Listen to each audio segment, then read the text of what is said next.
दिन था जब हजरत मोहम्मद सल्लल्लाहु अलैहि वसल्लम के दौर में अरब में एक गांव था जिसका नाम फादास था।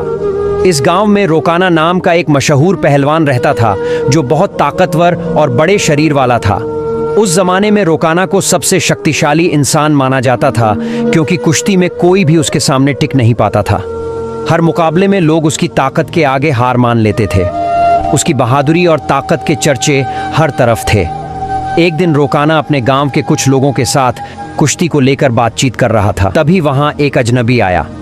उसने सबको संबोधित करते हुए कहा, क्या तुम लोगों को पता है कि मक्का में एक नबी तशरीफ लाए हैं? उनका नाम मोहम्मद सल्लल्लाहु अलैहि वसल्लम है। वो अल्लाह के सच्चे रसूल हैं और उन पर आसमान से कुरान उतारी गई है। उनकी बातों को सुनकर बहुत से लोग इस्लाम कबूल कर रहे हैं। उस व्यक्ति की बातें सुनकर वहां मौजूद लोगों में हलचल मच गई। सबने कहा, हमें भी उनसे मिलकर उनकी बातें सुननी चाहिए। रोकाना भी सोच में पड़ गया और थोड़ी देर बाद बोल पड़ा, अगर वो सच में अल्लाह के भेजे हुए नबी हैं तो मुझे उनसे कुश्ती लड़नी होगी। अगर मैंने उन्हें हरा दिया तो साबित हो जाएगा कि वो सिर्फ एक आम इंसान है। यही सोचते हुए रोकाना पहलवान अपने घर लौट आया। उसका एक बेटा था जिसका नाम यजीद था। वो भी अपने पिता की तरह बहुत ताकतवर था और उसने कभी किसी मुकाबले में हार नहीं मानी थी। रोकाना ने अपने बेटे से कहा, मैंने सुना है कि मक्का में मोहम्मद सल्लल्लाहु अलैहि वसल्लम नाम का एक व्यक्ति है जिसे लोग बहुत बड़ा जादूगर कहते हैं। इसलिए मैं सोच रहा हूँ कि मक्का जाकर उनसे मिलूं और उनके साथ कुश्ती करूं। रोकाना की ये बात सुनकर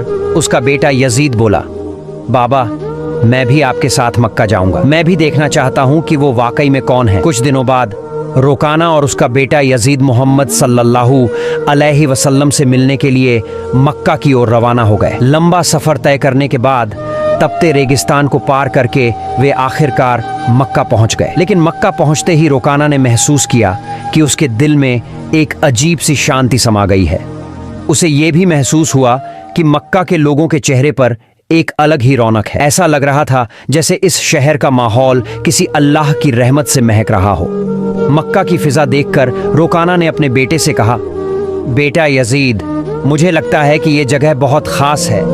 मैं अपने अंदर एक अनोखा सुकून महसूस कर रहा हूँ। यजीद ने भी सिर हिलाते हुए कहा, बाबा मुझे भी वैसा ही महसूस हो रहा है। ऐसा सुकून और ऐसा खुशनुमा माहौल मैंने पहले कभी नहीं देखा। उसी समय उन्होंने कुछ लोगों को देखा और उनके पास जाकर पूछा, क्या आप हमें बता सकते हैं कि मोहम्मद सल्लल्लाहु अलैहि वसल्लम कहाँ मिलेंगे? लोगों ने जवाब दिया, आप कौन हैं और कहाँ से आए हैं? रोकाना ने कहा, मेरा नाम रोकाना है, मैं बहुत दूर से आया हूँ और मैं एक मशहूर पहलवान हूँ। ये सुनकर लोगों ने कहा, हमारे नबी मोहम्मद सल्लल्लाहु अलैहि वसल्लम अल्लाह के भेजे हुए रसूल हैं और इस वक्त मस्जिद में मौजूद हैं। ये सुनकर रोकाना और यजीद मस्जिद की ओर बढ़ गए। जब वे मस्जिद में दाखिल हुए तो उन्होंने देखा कि एक बुजुर्ग व्यक्ति शांत और नूरानी चेहरे के साथ बैठे थे।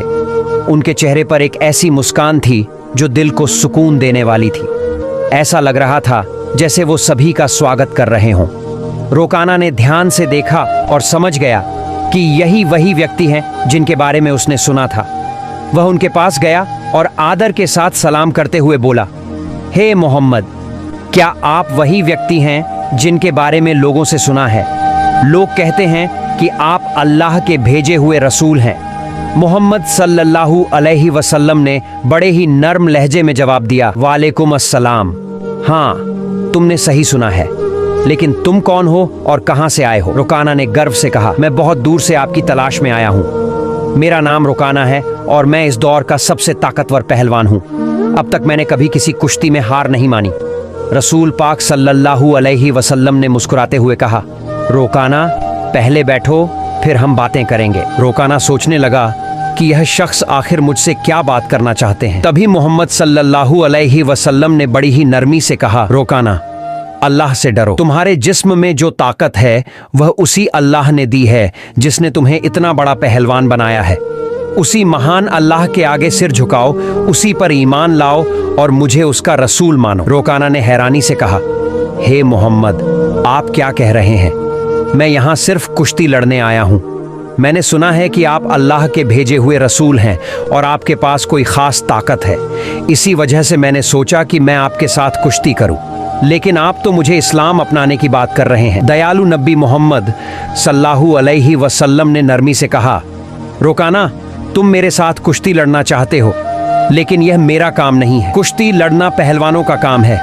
और मैं कोई पहलवान नहीं हूँ। रोकाना हंसते हुए बोला, हे मोहम्मद, मैं ये बातें सुनने नहीं आया हूँ। मैंने सुना है कि आप बहुत ताकतवर हैं और आपको जादू भी आता है। अगर आप सच में अल्लाह के रसूल हैं तो अपनी ताकत से मुझे कुश्ती में हरा कर दिखाइए। मोहम्मद सल्लल्लाहु अलैहि वसल्लम मुस्कुराए और बोले, रोकाना, तुम इतनी जिद कर रहे हो, इसलिए मैं तुम्हारे साथ एक शर्त पर कुश्ती लड़ने के लिए तैयार हूँ। रोकाना ने उत्सुकता से पूछा, क्या शर्त है? नबी सल्लल्लाहु अलैहि वसल्लम ने फरमाया, अगर तुम कुश्ती में मुझसे हार गए तो तुम्हें इस्लाम कबूल करना होगा और मुझे अल्लाह का भेजा हुआ रसूल मानना होगा। रोकाना यह सुनकर सोच में पड़ गया, यह एक आम आदमी मुझे कैसे हरा सकता है? मेरी चौड़ी छाती, मजबूत हाथ पैर और गजब की ताकत के सामने यह मामूली इंसान नहीं टिक पाएगा। मैं दुनिया का सबसे ताकतवर पहलवान हूं और आज तक कोई मुझे हरा नहीं सका। यह तो पहलवान भी नहीं है, फिर यह मेरी बराबरी कैसे करेगा? यही सोचकर रोकाना ने मोहम्मद सल्लल्लाहु अलैहि वसल्लम का मजाक उड़ाया और घमंड भरे स्वर में बोला, ठीक है, मैं तुम्हारी शर्त मानता हूं। अगर तुम मुझे हरा देते हो तो मैं तुम्हें अल्लाह का रसूल मान लूंगा और इस्लाम कबूल कर लूंगा। इसके बाद कुश्ती के लिए एक बड़ा मैदान तैयार किया गया। मक्का और आसपास के इलाकों से लोग यह मुकाबला देखने के लिए उमड़ पड़े। हर कोई उत्सुक था कि क्या होगा। लोग जानते थे कि रोकाना अपनी ताकत के लिए मशहूर है, लेकिन वे यह भी देखना चाहते थे कि मोहम्मद सल्लल्लाहु अलैहि वसल्लम कैसे मुकाबला करेंगे। फिर सही समय पर मुकाबला शुरू हुआ। दयालु नबी मोहम्मद सल्लल्लाहु अलैहि वसल्लम और रोकाना मैदान में उतरे। रोकाना ने हमला करने के लिए कदम बढ़ाया, लेकिन तभी नबी सल्लल्लाहु अलैहि वसल्लम ने बड़ी आसानी से रोकाना को पकड़कर एक झटके में उठा लिया और जमीन पर पटक दिया।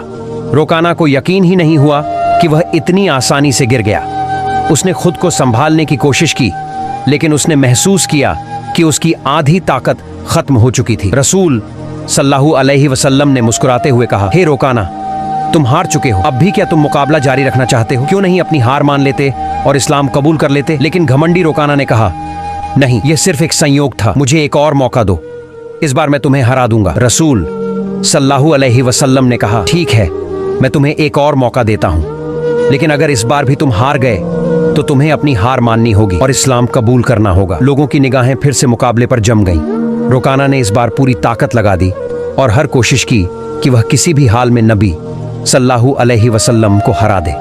लेकिन जैसे ही उसने हमला करने के लिए कदम बढ़ाया, दयालु नबी ने फिर से उसे उठाकर जमीन पर पटक दिया। रोकाना को फिर से हार का सामना करना पड़ा। रसूल सल्लल्लाहु अलैहि वसल्लम ने कहा, हे रोकाना, अब भी क्या तुम्हें यकीन नहीं हुआ? मान लो कि अल्लाह ने मुझे सच्चाई के साथ भेजा है, अभी भी वक्त है, ईमान ले आओ।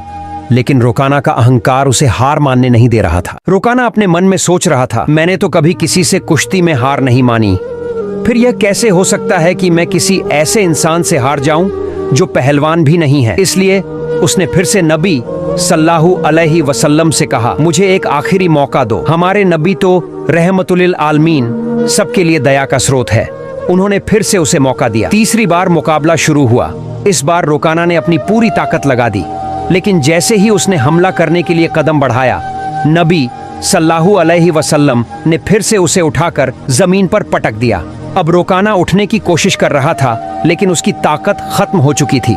उसे समझ में आ गया कि मोहम्मद सल्लल्लाहु अलैहि वसल्लम कोई आम इंसान नहीं है, बल्कि अल्लाह के भेजे हुए सच्चे रसूल हैं और इस्लाम सबसे बेहतरीन धर्म है। रोकाना ने कहा, हे अल्लाह के नबी, अब मुझे यकीन हो गया है कि आप सच में अल्लाह के रसूल हैं और इस्लाम सच्चा धर्म है। मैं आपको नबी के रूप में स्वीकार करता हूँ और अल्लाह पर ईमान लाता हूँ। जब रोकाना ने इस्लाम कबूल कर लिया तो रसूल सल्लल्लाहु अलैहि वसल्लम ने फरमाया, अब तुम सच्चाई को समझ चुके हो। असल में इंसान कभी भी अपनी ताकत से मजबूत नहीं होता। अल्लाह ने मुझे जो ताकत दी है, उसी की वजह से आज तुम मुझसे हार गए हो, और यह भी अल्लाह ही की मर्जी थी कि तुम इतने बड़े पहलवान बने। अगर अल्लाह नहीं चाहते तो मैं तुम्हें हराने की ताकत भी नहीं रखता। रसूल सल्लल्लाहु अलैहि वसल्लम की यह बात सुनकर रोकाना की आंखों में आंसू आ गए। उसने खुशी और सुकून के साथ इस्लाम कबूल कर लिया। यह घटना हमारे नबी की महानता का एक जिंदा चमत्कार थी। लेकिन तभी एक और चुनौती सामने आ गई। रोकाना का बेटा यजीद, जो खुद भी एक मशहूर और ताकतवर पहलवान था, अपने पिता की हार को स्वीकार करने के लिए तैयार नहीं था। उसके अंदर एक अजीब सा आत्मविश्वास था, जो उसे अपने पिता की हार का बदला लेने के लिए उकसा रहा था। यजीद ने गुस्से और जोश में भरकर रसूल सल्लल्लाहु अलैहि वसल्लम को ललकारा। आपने मेरे पिता को कुश्ती में हराकर यह साबित कर दिया कि आप असाधारण इंसान हैं, लेकिन मैं आपकी ताकत को अब परखना चाहता हूं। क्या आप मेरे साथ कुश्ती लड़ेंगे? रसूल सल्लल्लाहु अलैहि वसल्लम ने यजीद की आंखों में देखा और समझ गए कि उसके दिल में अब भी संदेह बाकी है। उसे ईमान की रोशनी की जरूरत थी, इसलिए उन्होंने मुस्कुराते हुए उसका चैलेंज स्वीकार कर लिया। यजीद ने खुद को लड़ाई के लिए तैयार किया। वह भी अपने पिता की तरह ताकतवर था और उसने कभी किसी से हार नहीं मानी थी। उसके मन में एक ही बात चल रही थी कि वह मोहम्मद सल्लल्लाहु अलैहि वसल्लम को हराकर अपने पिता की हार का बदला लेगा और अपने परिवार की इज्जत वापस पाएगा। जब कुश्ती शुरू हुई तो यजीद ने अपनी पूरी ताकत लगा दी और हजरत मोहम्मद सल्लल्लाहु अलैहि वसल्लम पर हमला किया, लेकिन हमारे नबी ने हर एक वार को आसानी से रोक लिया। यजीद हैरान रह गया। फिर रसूल सल्लल्लाहु अलैहि वसल्लम ने उसे एक मौका दिया ताकि वह अपनी पूरी ताकत आजमा सके। यजीद ने पूरी ताकत से हमला किया, लेकिन इस बार भी रसूल सल्लल्लाहु अलैहि वसल्लम ने उसे जमीन पर गिरा दिया। यजीद का शरीर इतनी जोर से जमीन से टकराया कि उसे लगा जैसे उसकी हड्डियां टूट गई हों। उसने फिर से उठने की कोशिश की, लेकिन उसके पैरों में ताकत नहीं बची थी। उसने जब नबी सल्लल्लाहु अलैहि वसल्लम की तरफ देखा तो उनके चेहरे पर एक सुकून भरी मुस्कान थी। फिर हमारे नबी ने उसका हाथ पकड़कर कहा, ओ यजीद, तुम वाकई बहादुर हो, लेकिन याद रखो कि असली ताकत अल्लाह रब्बुल आलमीन के हाथ में है। यजीद ने देखा कि अल्लाह ने अपने नबी को कितनी ताकत दी है। नबी सल्लल्लाहु अलैहि वसल्लम ने यजीद से पूछा, क्या अब भी तुम्हारे दिल में कोई शक बचा है? ये सुनते ही यजीद की आंखों से आंसू बहने लगे। उसने हजरत मोहम्मद सल्लल्लाहु अलैहि वसल्लम के सामने आत्मसमर्पण करते हुए कहा, हे अल्लाह के रसूल, आज मैंने अपनी जिंदगी का सबसे बड़ा सबक सीखा है। मैं गवाही देता हूँ कि अल्लाह के सिवा कोई पूजनीय नहीं और आप अल्लाह के सच्चे नबी हैं। इसके बाद रुकाना और यजीद के इस्लाम कबूल करने की खबर पूरे अरब में फैल गई। कुछ दिन बाद मदीना का एक गैर मुसलमान युवक नबी सल्लल्लाहु अलैहि वसल्लम के पास आया और उसने अपमानजनक सवाल किया। उसने कहा, हे मोहम्मद, क्या आपने दावा किया है कि आप अल्लाह के भेजे गए नबी हैं? और क्या आपके पास अल्लाह की तरफ से कोई दिव्य संदेश आता है? अगर आप सच्चे नबी हैं तो कुछ ऐसा करके दिखाइए जो आम इंसान नहीं कर सकता। नबी सल्लल्लाहु अलैहि वसल्लम ने शांति से कहा, मैं कुछ नहीं करूंगा, तुम बस उस पेड़ के पास जाओ और कह दो कि अल्लाह के भेजे हुए नबी तुम्हें बुला रहे हैं। युवक उत्सुकता और जिज्ञासा के साथ पेड़ के पास गया और कहा, हे पेड़, तुम्हें अल्लाह के नबी बुला रहे हैं। जैसे ही उसने ये कहा, पेड़ कांपने लगा। सबने देखा कि पेड़ ने अपनी जड़ों को जमीन से निकाल लिया और धीरे धीरे उछलता हुआ नबी सल्लल्लाहु अलैहि वसल्लम की ओर बढ़ने लगा। यह देखकर युवक चौंक गया और कहा, यह तो जरूर कोई जादू है। अगर आप सच्चे नबी हैं तो इस पेड़ को वापस वहीं भेज दो जहां से वो आया था। नबी सल्लल्लाहु अलैहि वसल्लम ने कहा, जाओ, अपनी जगह पर लौट जाओ। सबने देखा कि पेड़ तुरंत वापस अपनी जगह चला गया और पहले की तरह खड़ा हो गया। यह देखकर युवक जोर से बोला, अशहदु अल्लाह इलाहा इल्लल्लाह व अशहदु अन्ना मुहम्मदुर रसूलुल्लाह, जिसका मतलब है, मैं गवाही देता हूं कि अल्लाह के सिवा कोई पूजनीय नहीं और मोहम्मद सल्लल्लाहु अलैहि वसल्लम अल्लाह के सच्चे नबी हैं। इसके बाद उस युवक ने न सिर्फ इस्लाम कबूल किया बल्कि अपने पूरे परिवार को भी मुसलमान बना लिया। हमारे नबी सल्लल्लाहु अलैहि वसल्लम की पूरी जिंदगी ऐसे अनगिनत चमत्कारों से भरी हुई है। हमें जो जन्म से मुसलमान हैं सही तरीके से इस्लाम को अपनाना चाहिए ताकि दुनिया में अच्छाई फैले। अल्लाह हमें नबी सल्लल्लाहु अलैहि वसल्लम की दी गई तालीम को अपनी जिंदगी में लागू करने की ताकत और समझ दे। प्यारे दोस्तों, आज की वीडियो यहीं खत्म होती है। अगर आपने अभी तक वीडियो को लाइक नहीं किया है तो कृपया लाइक करें और चैनल को सब्सक्राइब करें। फिर मिलते हैं एक नई वीडियो के साथ। अल्लाह हाफिज।